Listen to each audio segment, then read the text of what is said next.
to the Bad Girl Rockstar interview show. And I have with me Stells Di Rossi Hurst from Method to the Madness. And I think you're going to find this guest very interesting. Hi, Stells. How are you doing tonight? Or today? Pretty good. Depending Thank on you for having me on the show. Yeah, depending on when we air this, it may be night or day, somewhere in the world. So you're doing good. Yeah, no, we're doing pretty great here in Loco Land. All right. Well, tell us, I heard you just are doing a lot of great, wonderful things. And so what's Method to the Madness getting into? Well, Method to the Madness in 2024 has reached its dirty 30s. It's been a band globally for 30 years now. Oh, wow. So we're kind of doing it big and we're growing up. I've taken it more in a solo direction and expanded the empire into merchandising, partnering with Amazon for an official merch store under Local Wear Fashions. And we're also expanding with RH Media into other production things with me doing the modeling and the advocating to kind of expand to reach a broader audience, to empower more people and to give a more positive vibe this year. So awesome. That sounds very great. I'm very excited for you. Tell me a little bit about your music. I mean, where does your inspiration come from? Art, for me, imitates life. I guess Method to the Madness is like a really poetic transmutation of what is happening both internally and externally of the world. It's the soundtrack to the reality that I feel and see. Mm-hmm. Mm-hmm. That's good. I like that. I like how you worded that. I'm working on some new stuff myself, and it's quite interesting. Because it is, and being a DJ, and since 2016, I've heard musicians evolve into something quite interesting, because the music that was coming out then, and not that I haven't been listening to music my whole life, but when you think about it from generation to generation and the different songs that come out, boy, since 2019, there's been some interesting lyrics out there. Not just lyrics, but it's kind of gone abstract. It seems like, I always make the joke to fellow musical peers. We all got grounded in 2020 and sent to our rooms, and this is the creative tantrum that we're now seeing. Yeah, absolutely. Yeah, literally. I agree. Yeah. And then... I don't know. It's just, it's hard to explain for me, really. I can see some that pitch tantrums, but some of them are very witty. If you know what I mean. Yes. Very witty. Some of them are extremely witty. A lot of the subconscious context of music, I think people just kind of don't really pay attention to it as an expression as much as they used to in the 60s and 70s, and the sociology of how it's progressed and the voice of society. Music evolves with society. So, of course, it's changing its shape, its sound, its lyricism, and the poesy of the art form itself evolves as people do. Yes, and, I'm a firm believer that history repeats itself. And that's why I do what I do with the audio interviews. When I started doing these, people started pressing me really hard. Oh, you need to do video. And I was like, I own a radio station. What does video have to do with me? This is the stuff that I'm looking for right here. There is an audience. Authenticity. Some things are never really going to ever truly go. Like even when you saw as the birth of CDs and things, and we moved to digital stuff, they're still selling 45s. That's all I'm going to say. It just went underground, and it'll probably resurface because everything kind of evolves and recycles in a new way, shape, or form. And that's why we have people obsessed with retro. Right. That's so beautiful. I love it. I had some little retro dishes and everything, too. I even had the microwave. What would we do without Throwback Thursday, right? It's there to lead the way. Yeah, it is a Thursday, huh? Maybe we'll air this on next Thursday. That might be perfect. So tell me, why did you call it Method to the Madness? So, Method to the Madness is a labor of love that actually was the most ingenious plan of my life. Mm-hmm. Circle back to, and this is really time stamping. People are like, how old is she? Is she a vampire? So going back to like the late 90s, as a little club kid there, I actually got into a trafficking situation and was taken out of the country and held for 10 years. Oh my. And one of the assets that I had was my creative talent. I was born into a musical family, mm-hmm. and I was also tested genius IQ. So they chose to try to harness that for their illegal activities to support the person that took me. And they kept me on the side of a volcano. They kept me in the back bathrooms. Long story short, tortured artist syndrome. I started creating and picking up guitars. And I was already symphonically and operatically trained. So I decided to kind of use a cry for help as YouTube came into existence. And I actually used my art to save myself and my son. Wow. I used it to get closer and closer to the embassy, closer and closer to the airport, and the band was in on it, so we called it Method to the Madness, was basically getting my butt home. And it took 26 years. I'm finally home. My goodness, bless you. What an amazing story. That's so amazing, and I'm so thankful that you're home. I understand struggles, and I'm just so thankful that you and your son thank you for that. are safe. It is good to be home. In the course of this whole map out, I put out 11 releases that actually piece together the soundtrack to my being taken, my escape, the issues that I faced in the world, the issues that I saw other people facing in the world.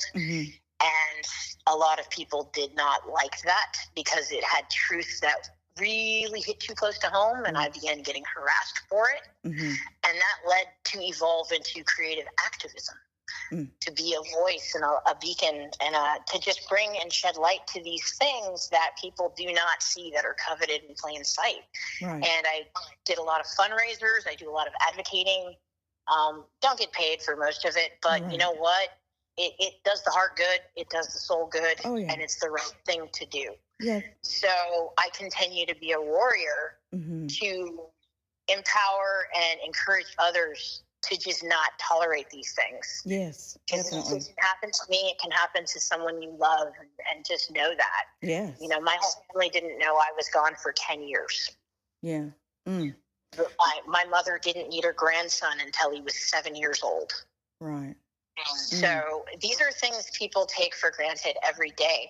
I was physically abused. I was emotionally abused. I won't get graphic, but what I will say is I have things that will permanently never go away. I am permanently disabled. I am permanently going to have to face this. And art was what saved me, and it continues to transmute and help me help others. So I've become a huge advocate for domestic violence, human trafficking, people who are oppressed. I'm writing this music to let you know you're not alone. Right. Well, I am one of your biggest fans. I can tell you that because thank you. I was a kidnapped torture victim, and I've been disabled. It'll be 16 years coming. Wow. And it happened 5 days after my birthday.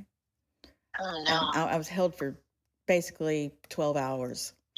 And so I couldn't hardly talk. It damaged the things that he did to me. One of the damages was my trigeminal nerve, which runs from ear to ear. It's the largest nerve in your body. And one of the doctors said that if I hadn't have kept singing, then I wouldn't even be able to talk. And, that's amazing. Yeah, and I was just in so much pain from the injuries, And I can remember laying on my back, not even wanting a sheet to touch my body, being forced to eat because I was in so much pain, had no appetite, It just makes you sick when you're in that much pain. It does. But it really does. I totally can relate to,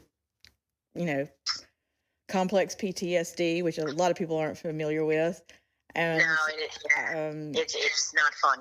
And that's why I started this radio station, because of being oppressed, and because of others being oppressed. Also wanted, it was, after COVID and, everybody down in the dumps, musicians couldn't play out, people couldn't go out. And so I wanted something that would really, just keep a circle of positivity around all of them and kind of like bring the music back, because the music is not just for us, it's for all of us, It's not just for the musicians. It's not just, for venues. I've always felt that it's a force, it's a gift, and it's something that we all need because it's a medicine. It is. One of the things that I did as part of my healing, I realized that art and music were transcendent to me in a deep way. Mm-hmm. So I actually got ordained, and I got the title Minister of Music. That's so funny. Like I have the same thing. Okay, so this is why I knew we were kindred spirits. Yeah. You're totally my rock and roll sister now. I actually became Minister of Music because I felt like as a musician, my job during this crisis is to not just entertain people. Mm-hmm. It is to give them somewhere to escape the craziness. Mm-hmm. And this is all part of this whole Method to the Madness vision. Right. It's like, bring me, you're angry, you're tired, you're in love, you're loco, you're drunken, come mm-hmm. to the mosh pit and let it go. Mm-hmm. Yeah. I know people think we're crazy.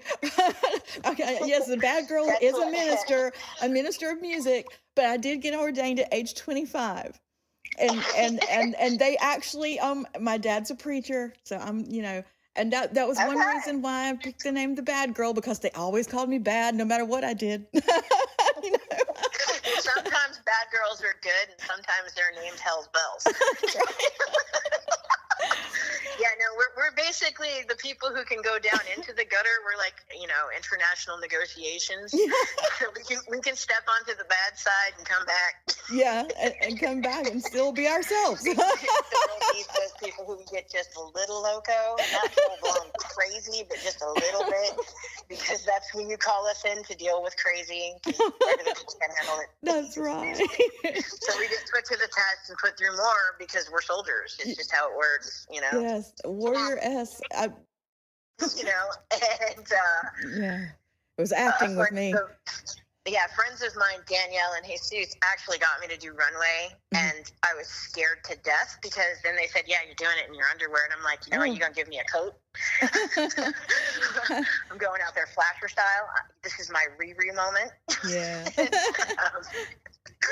And they got me to rock it in my socks and skivvies, and I so wore that mink coat. I was terrified. But after getting up there as a disabled plus-size woman that had been through everything that I had been through in my life, mm-hmm. I realized something in my underwear in front of all those people.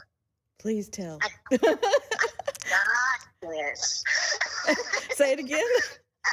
I got this. Okay. After that, I was invincible. I'm like, dude, there are photos of you in lace underwear and a mink coat. Oh my God, what more can they do to you? Right. I totally understand that one. Every cigarette burn, they can see the hole in your shoulder. And I started to tell the photographers, don't edit my photos. Mm-hmm. Yes, I am a big girl. Yes, I do have a stab wound on my right side. It's right next to those bitchin' tattoos. Mm-hmm. Yep, I am over 40. Deal with it.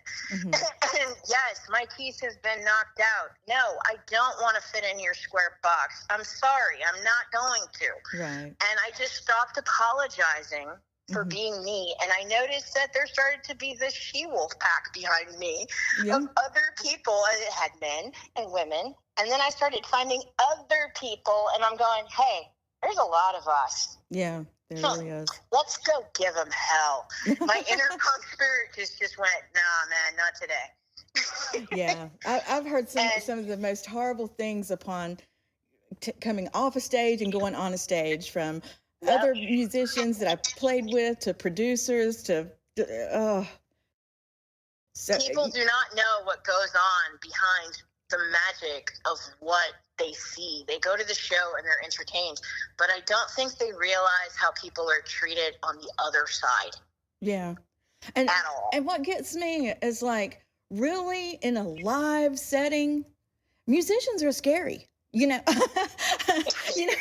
are not these airbrushed models on TV. You know, when my drummer, he plays. Models are pretty mean. They're meaner than musicians. Yeah, some of them are pretty mean, but I mean, they are scary. I mean, they're very intimidating. A lot of guys are like, I can't believe you're single, and I'm like, people are scared of me. Why? What's hard to believe about that? You know, the town that I used to live in had a whole conspiracy where they just wanted to know if I was gay or straight, and I'm looking at them going, you don't even come to my concerts. Who are you? You know, they walk up, hi, are you a lesbian? Yeah. Wow, man. Yeah. Why do you need to know? Why do you care? Do you have cable? Used to. Just ask them stupid questions like, is this like, wow, man? Does it matter? Come up with Are you enjoying the music? Yeah, Does it make the music sound any different? And I just stopped answering people. And then finally I just said, yeah, I'm Penn. I'm your worst nightmare. I remember. And then I pissed him off and married a man. My guitarist, he used to tell the rest of the guys in the band, because sometimes it was just a duo act between me and him, and then sometimes he would have this band, and then he'd have me in the band, and he'd say, nobody's getting laid tonight, Angie's gonna play with us, and they were like, what? Oh, no. I said, why do you say that? Yeah, there's the girls liked me. Facade is crazy what people come up with. Yeah, the girls liked me more than they liked them, when they come, so it was kind of true.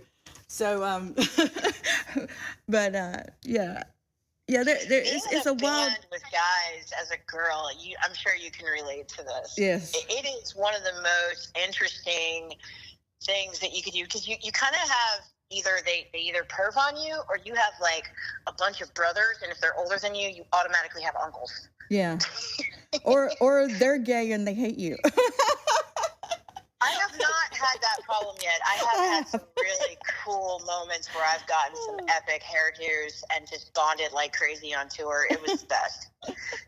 I've probably had every kind of moment you could probably think of. It's just insane. It's only rock and roll, right? Yeah, it's but amazing. I like it. But I wouldn't change a thing. It made me who I am, and the older I get, the more I understand why.